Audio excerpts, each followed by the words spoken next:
Clinton Annex and Walkill. We objected to the commission's authorizing that. We filed an Article 78. But double bunking is a regulation that was amended back around the end of the 90s. I don't know the exact date. The state, I'm sure you're aware, because obviously you researched this, states get about 5,000 variances for double bunking. Then the commission changed the regulation for what constitutes a variance for double bunking and if two inmates can occupy a cell or a dormitory dwelling. Our jail is not in compliance and cannot pass accreditation except for the variance. But is it in compliance with the state standard? No. I'll look into that, but I believe it is because it doesn't seek a variance. It has never seen a variance. Nobody's asked. Since 2001. It's got 7. Just looking at your credit, we're in violation of 7 standards, 5 of them of the state and 2 talk federal. about accreditation and state law. It's like talking about, TESH and OSHA.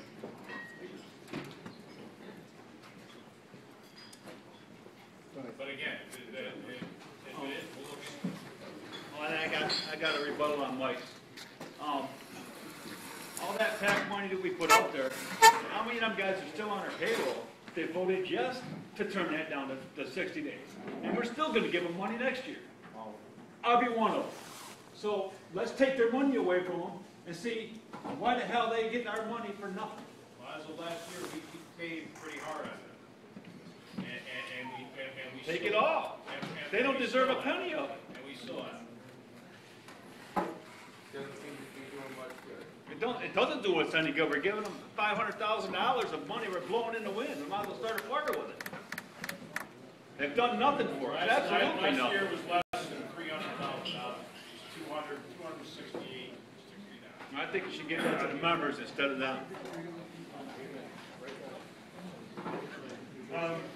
Approximately 2 or 3 EAs ago, our representatives came back with an EA and reported to us that our union was filing an IP lawsuit against the state for not negotiating in good faith. Can you tell me what the status is? It's April 26th.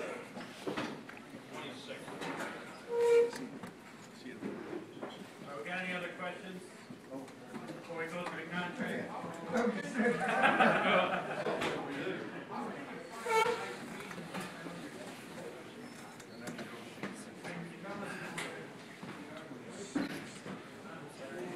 The IP is not a failure to negotiate, it's a violation of ground.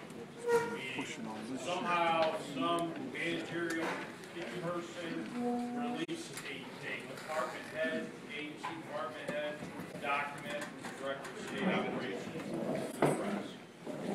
So we, at the direction of the executive assembly, they wanted to file because it showed up in the Times Union, they wanted to file a improper practice charge. So we're filing an improper practice charge on the violation of the ground negotiation.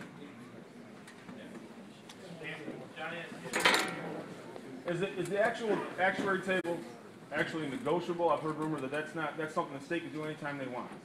And, again, whether it can be imposed.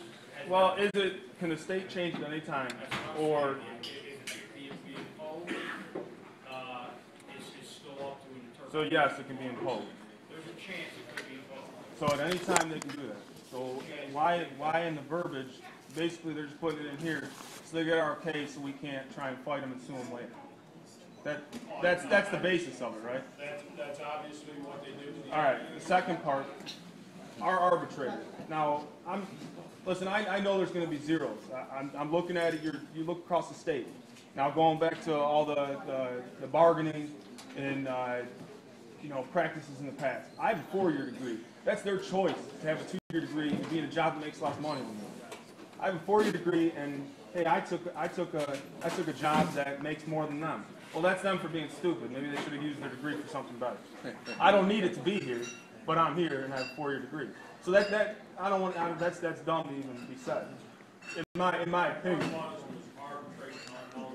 Okay, but and that's why I'm leading into this. Why doesn't our arbitrator know what we want? Why doesn't our arbitrator say, okay, you're giving us a 3-4 and there's 2 zeros? Immediately, why didn't our arbitrator counter with, yeah, okay, they might be looking into that, but where's the sled? Where's the, where's that soft money? Why wasn't that immediate? Why does that need to come back to us if we've all, you've heard everyone speak about how they want that extra money? Okay, you come back and say there's going to be some zeros. I understand that, but they give our arbitrator has no counter offer to that. Just hey, let's bring it back to us and see what they say. She wants authority to discuss this. But she should already had that authority to discuss it. Am I correct? Why not? I disagree with it. It's outside. What does our arbitrator do? Our neutral panel, No, what does our arbitrator do? our panel member, she works at our pleasure. Okay. Whatever we tell her. So she doesn't know what we want then. We don't want to know zero.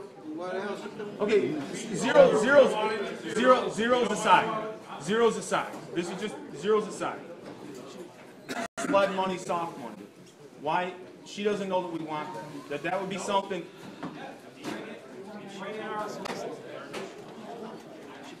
But why immediately wasn't there a counter to that then? Saying no, okay, if you're gonna offer zeros, give me something to bring back to our people. Outside of the 2-year agreement. The only thing that she had offered authorization to go in there with, by direction of the board, was to discuss the health insurance cost. That was it. But they countered with no, but my client, the state, is willing to do this. She came back and reported to us, reported to the EA 2 days later. So if all 3 arbitrators agree that they can go outside 4 years, is what you're saying? They will, all 3 would have to agree. Okay, and have all 3 agreed that they are willing to go outside if they accept it? Not yet, because we haven't told them to agree. But she couldn't come back with some kind of counter and say, how do you feel about this? Then I can bring it back before we get into all this, because there's a lot of open ends. Again, now you're getting, that, I'm not saying arbitration doesn't have negotiations in it, because obviously it does. Well, yeah, our arbitrator's going to negotiate with our arbitrator. We're talking about full-fledged negotiations where I can come back and say, just like the law, this is a tentative agreement. It's an up and down vote for you. You're going to get a balanced mail. This is what it says. I guess my main thing is why couldn't our arbitrator, knowing what we want, say, listen, we know that the state's offering zeros. Why can't our arbitrator have already gone and countered that immediately and said, no, if you're going to offer zeros, I need something to go back to my people with. Here's a tentative offer.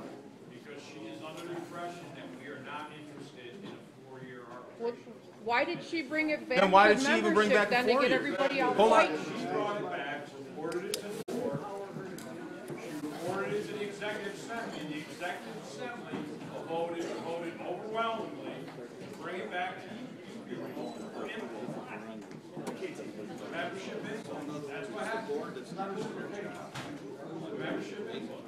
Membership wanted them So to then get the arbitrator's not doing anything. We might as well just go to the table. She'll do, if we tell her we're willing to, membership's willing to work within this 4-year framework, but we want soft money, whatever else. Because I'll tell you, I'm gonna make money off those furlough days. Hello, overtime book. California